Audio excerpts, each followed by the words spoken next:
Hello વિદ્યાર્થી મિત્રો, રાધે રાધે. તો આજે તમારા માટે આપણે જે ઇંગ્લિશ વિષયના 1 થી 8 ધોરણમાં જ્ઞાન સહાયક ભરવાના છે એનો આ જીઆર થઈ ગયેલો છે. તમે અહીંયા તારીખ જોઈ શકો છો. તારીખ છે 7 જુલાઈ બરાબર 2026.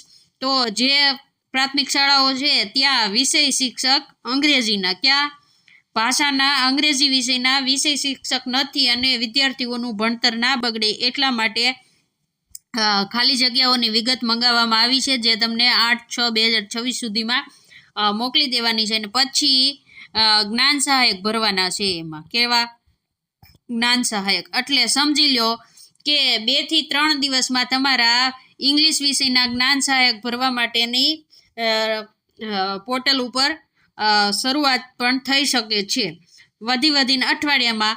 અને તમને ખબર છે કે જ્ઞાન સહાયકની ભરતી છે ને એ 8 થી 10 દિવસમાં પૂર્ણ પણ કરી દેવામાં આવે છે. તમે હમણાં જ આપણે જ્ઞાન સહાયક ગુજરાતી મીડિયમના ભરતી થઈ એનું તમે જોયું કે 10 દિવસમાં તમને હાજર પણ કરી દીધા. જ્ઞાન સહાયકમાં 10 દિવસમાં હાજર પણ કરી દીધા હતા. તો એ જ રીતે અહીંયા ઇંગ્લિશ વિષયના જ્ઞાન સહાયક ભરવાના છે. એના માટેનું આ તમે જોઈ શકો છો, બરાબર.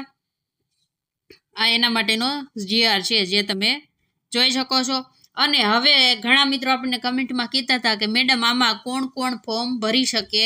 તો મિત્રો આપણે અત્યારે ના કહી શકીએ. શું કામે હું નથી કહેતી અત્યારે કે કોણ ફોર્મ ભરી શકે, કારણ કે તમે આ વખતે તમે જોયું ને તો 1 થી 8માં જે ગુજરાતી માધ્યમના જ્ઞાન સહાયક ભર્યા ને એમાં ઘણા તફાવત નવા નિયમો આવી ગયા. તો કે એમાં ઉંમર 48 વર્ષ કરી દીધી. પછી ટેટ 1 વાળાને પણ ભરવા દીધા હતા ફોર્મ, બરાબર. તો અને અત્યારે તો જો બીજી નોટિફિકેશન જોઈએ ને તો એમાં પણ બદલાવ થઈ ગયા છે. હવે તમને ખબર હોય તો ટાટ પાસવાળા એટલે કે ટાટ સેકન્ડરી ને હાઈ સેકન્ડરી વાળાના જ્ઞાન સહાયક જે ભરવાના છે એમાં પણ બદલાવ થઈ ગયો છે નિયમનો. એનો પણ જો તમે જોયું હોય ને તો આપણે એનો પણ વિડીયો મૂક્યો તો શું બદલી ગયું છે. તો કે પહેલાં તો ટાટ પાસ હોય ને 2 સ્તર હોય એટલે કે બંનેમાં લેખિત અને મેન્સમાં પ્રિલિમરી અને મેન્સમાં એને લેવાના. એ ના મળે ને તો 2011થી ગમે એ પરીક્ષામાં ટાટ પાસ હોય ને એને લેવાના, બરાબર. અને એ પણ ન મળે ને તો તમારે ડિગ્રીના છેલ્લા વર્ષના આધારે મેરિટ બનાવીને અને એ રીતના જ્ઞાન સહાયક ટાટ સેકન્ડરી એટલે કે માધ્યમિક અને ઉચ્ચ માધ્યમિકમાં ભરવાના છે. એમાં નિયમોમાં પણ બદલાવ થઈ ગયો છે. અને એમાં પણ ઉંમર મર્યાદા 48 વર્ષ અને 50 વર્ષ કરી દીધી છે. એટલા માટે આમાં પણ જો કંઈ બદલાવ હોય તો આપણે કહીએ એ ખોટું પડે અત્યારે.